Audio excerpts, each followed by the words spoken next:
I'm Roniel. I'm DaRon. If if you say you have a computer science degree, what is computer science, right? And I'm gonna put it this way: we're not gonna go into general, but what do you learn from computer science? If anybody's a computer scientist and went to school for it, you know that in computer science you are taught how to use a tool to solve a problem. You're pretty much a problem solver. Okay.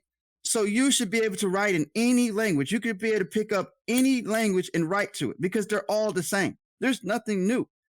But if you call yourself a computer scientist or a programmer or whatever the hell you want, and you can write in this language and you don't know how to do something, I question whether you are really a computer scientist or not, or know how to program at all. I'm not saying everybody has to be the best programmer, the best at, but you went to school for computer science and you can't write a lick of JavaScript. JavaScript is the easiest language I've ever saw besides Visual Basics. And it's horrible. Okay, it is horrible. And you know who thought that was a good idea. So I don't know if it's worse than PHP, but anyway, it is horrible. But to call yourself a computer science and you can't write or understand the language at hand, any language at that is a problem to me. You may not like particular languages, but you should be able to write in any language that you have, in front of you. Right. Yes, you may have preferences, and that's completely valid. You may have languages that you're better at and others that you're worse at. And again, that's completely valid.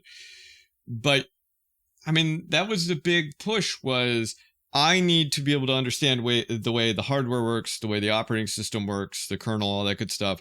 I need to be able to understand the way the network works, everything, so on and so forth, so that I can write good code regardless of the language.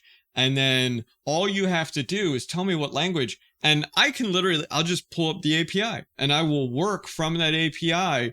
Okay, all right, well, I need to make a call to this library. Easy. It's not a big deal. That's a computer scientist. It doesn't mean that you magically know all languages. It's just that you can work in any language, and it takes you days to learn what you need to learn to be proficient and write solid code. That's it. It's problem solving, and it's conceptualization and generalizing everything, because all the languages are built off each other anyway. I mean, think about it. Here's another example. I remember you giving somebody an algorithm. You wrote down the steps on how to do the same thing, well, similar thing you did. And that person who says they're a computer scientist could not reconstruct the algorithm you gave them to make the same program. That is the problem. That is what you learn, how to create algorithms, how to use algorithms to create programs. I mean, you gave them a full-fledged step-by-step. I took that and made my own thing to it, and I use it. And it helps. It may not be exactly like yours, but it's good enough for what I needed. Right. And you gave me something to use to do that. And that's what it is. You write down the steps, even it doesn't matter. You write down the steps of what you need to accomplish, create an algorithm, and write the code. Yes. Okay. Most people like to use UMLs and different things to put and see everything in order. But like I said, you're writing an algorithm. You're going to write that from your steps, and you're going to write the program that fits your needs. But most people can't do it. And 99% of the people that work in our field are not computer scientists. And even if they got a degree, they still are not computer scientists. And again, people lack the creativity and imagination today to go further. Right. That's why they stay stagnant. Right. It's the same thing with the attention. The reason why you're seeking attention is to not only validate, but also to, prove. I mean, this person's trying to prove to themselves something that they're not. Right. And with that being said, it comes back to the same thing I was just saying. And I just don't get it. I really don't get it. Because you lack the imagination on your own, you want to use somebody else to bring down, or use somebody else to step over to get your attention. Right. That's the same thing they're doing. I mean, everybody walks over and tries to, get ahead of somebody. But today they're trying to copy everybody else and steal other people's stuff to get that attention. Like, why go and steal somebody else's work and take credit for somebody else's work? I mean, they've been doing it forever, but now it's more noticeable and it's out there like, oh yeah, I might as well just steal what you do. Yes. Without understanding it. Yes. Okay. So you hear about developers who steal code off Stack Overflow. I actually have never done that. And I doubt I ever will do that. And this isn't a measuring contest, but this is because while I can look at Stack Overflow to answer questions, or because I want to get some piece of information, I need to understand the code and I need to write solid performant code that's also secure. And that's not what you get on Stack Overflow. So when I see developers who do that kind of thing, I always question why couldn't you have, maybe you glance at it like a cheat sheet kind of deal to kind of get an idea of maybe how, to your point, okay, this is how they broke down the problem and this is how they solved it. I've never seen particularly good, efficient, well-written code on Stack Overflow. I just haven't. It just, nor any code that I can literally just lift and it will work, because the problems are always, devil's in the detail kind of deal. But what you really need, if you find yourself doing that kind of stuff, or if you find yourself looking for affirmation from everyone around you, is you need a mentor. And we've talked about this before. And I know people ask, oh, well, does this really happen? Do they really have mentorship programs in the real world? I don't know about in the civilian world. It doesn't seem that they do. But at least in the contractor world, the places that I've been all do, because it's modeled after what the military does. The military is huge on having mentors. And it is an absolutely vital component to exactly what you're talking about, of ensuring that the next generation doesn't make the same mistakes as the prior generation. And that we have this progression, because you have to understand why we did what we did. Why is it that we moved to code that is object oriented, right? Well, if you don't talk to anyone, you don't know. Like I was actually talking with some people about some of the articles and things of that nature from Dijkstra and Leslie Lamport and so on and so forth. And we were discussing a lot of it because those old papers from the 1960s, 70s, 80s help to explain why everything works the way it does today. I can't solve a problem without understanding that. And if I try to, I will probably recreate the problem that they had already solved. Yeah, you're just going back. You're just going back and forth. That's right. That's right. And that's why it's good to know your history on things, to read these different things, because there's a lot of things I didn't know. And I'm just like, I don't understand why I'm doing it. And when you don't know why you're doing what you're doing, that is the problem. Right. It could be in martial arts. It can be in this security or for profession, whatever it is. When you don't know why you're doing what you're doing and where you came from, that is a problem. Yeah. And you won't be good because you don't know. You don't have an understanding or foundation on where you came from or where all of this comes from. So it's a really big problem today that we're not solving. And mentorship is really good, and I wish I could see more of that.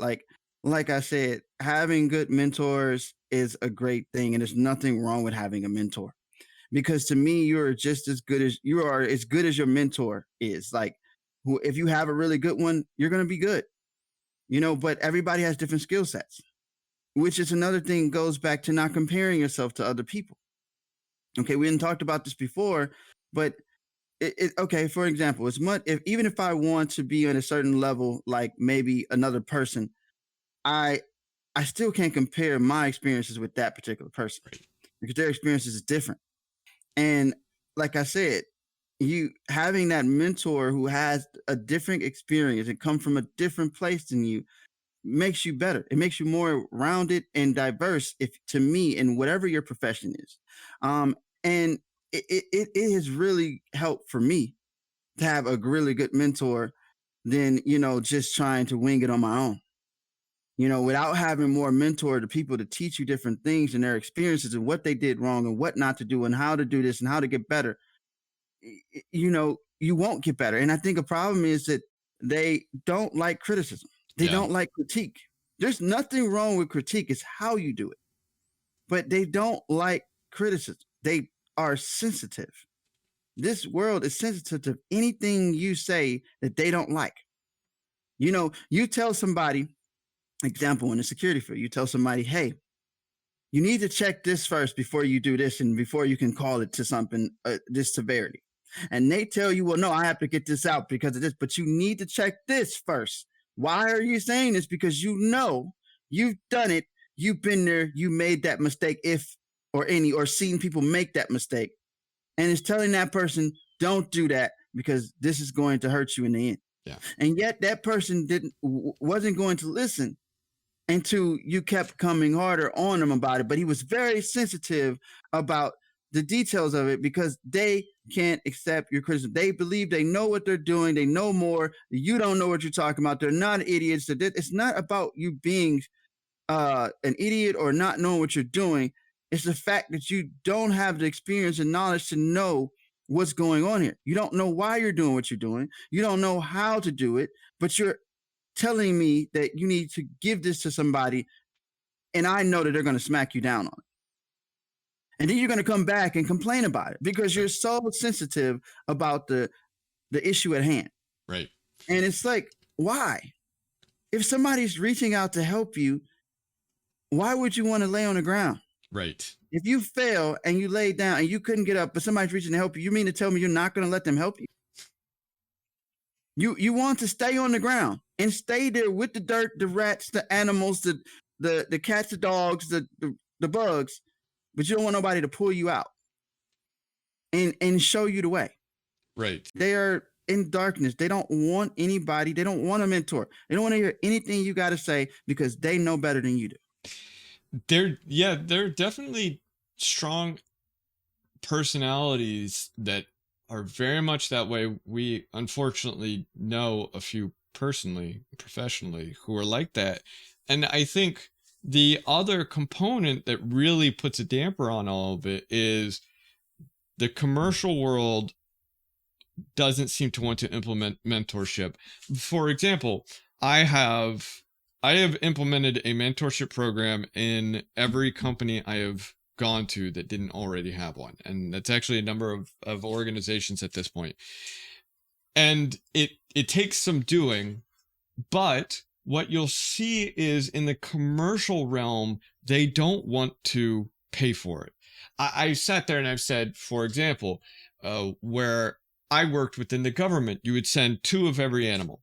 So if we're doing an engagement, you get 2 penetration testers. One is a junior in whatever that thing is. So they may not be junior level, but that just may not be something that they do very often. And the other is a more senior person. That more senior person then can help guide them and they work together. That is a temporary mentorship during an engagement.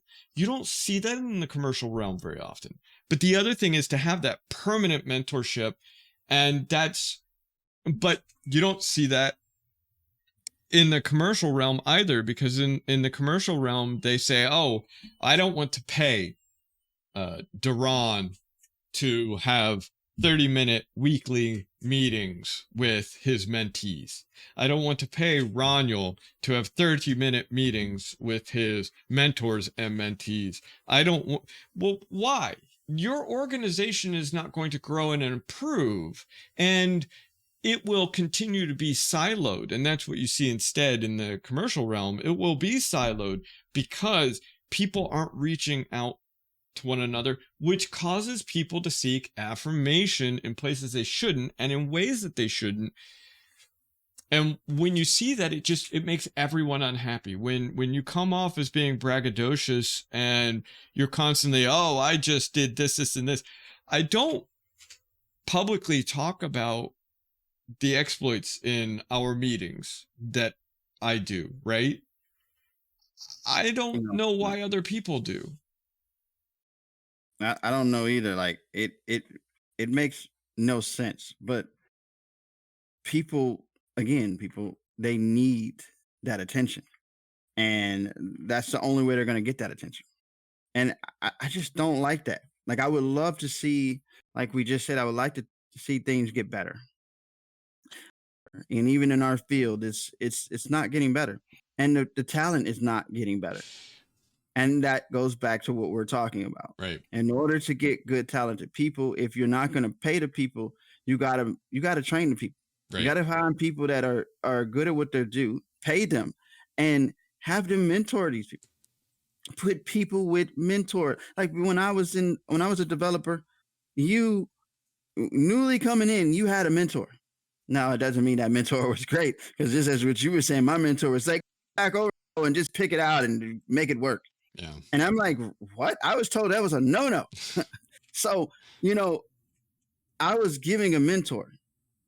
You just didn't, just go anywhere and just like, hey, yeah, I'm going to do whatever, I'm going to do my thing. No, majority of the places I was, working for, they had me with a mentor, no matter who it was, because they knew they were there longer. They had the experience. They knew what they were doing. And now, and even in our field, I don't see that. You don't see anybody come in, hey, here's a mentor. We got somebody, they got a friend, but that's not your mentor. Yeah. They don't give you one. Yeah. They don't say, here, this is how we train you. That's how you train a person up. It's either pairing them with people or setting them a mentor, somebody that will help them grow. They can ask questions to. That's why people don't want to ask questions when we have these ridiculous things that we're doing. They don't want to tell you publicly how bad they suck or problem they work on. They want to talk to somebody in private to gain their knowledge and get uplifted so they can look good in front of their peers. Yes. You don't want to look bad in front of people, especially in IT. Once somebody knows you don't know something, it's like shark season. They're all over you. It never goes away. Yes. Unless you move somewhere else. Yes. Yes. You're exactly right. And to your point, that whole first friend stuff, which is just, it comes off so, what is this, kindergarten, and our mommy has set us up with play dates. Preschool, actually. Mommy has set us up with play dates, so we need a first friend that's delegated to us. And I understand, but again, look, there are some people who are maybe socially awkward, and maybe that's beneficial to them. However, that should be a special case thing, and the first friend concept is flawed in and of itself. Instead, what they should be doing, again, don't implement that thing where you temporarily have someone who allegedly will help you figure out the ins and outs of the company, because it doesn't work well anyway. Instead, give me a mentor that I can go to throughout my career here at this organization. In fact, give me two. Make one technical and the other non-technical. And that is what should be happening, because now I have someone that I can go to. And as part of the mentorship structure, it's that, anything you say and do here is between us kind of deal. That's absolutely vital, because it's the only way you're going to really grow. It provides you a kinship that you wouldn't have otherwise. I still keep in contact with many of my prior mentors, and it prevents me from needing affirmation, because I have someone who is constantly moving me forward. The fact that they're continuing to invest time in me is affirmation in and of itself. And I'm being given what I really need, which isn't attention. I'm being given knowledge. And that's where I think we as a society need to try to return to, because artificial intelligence it's not going to solve this. Artificial intelligence isn't getting rid of our jobs anytime soon. I don't care how people want to claim it's made leaps and bounds. It hasn't. All that's happened is the amount of computational power and the amount of disk space available has increased. That's it. It's still as bad as it was before, and most artificial intelligence isn't. Most of it's just fancy Google.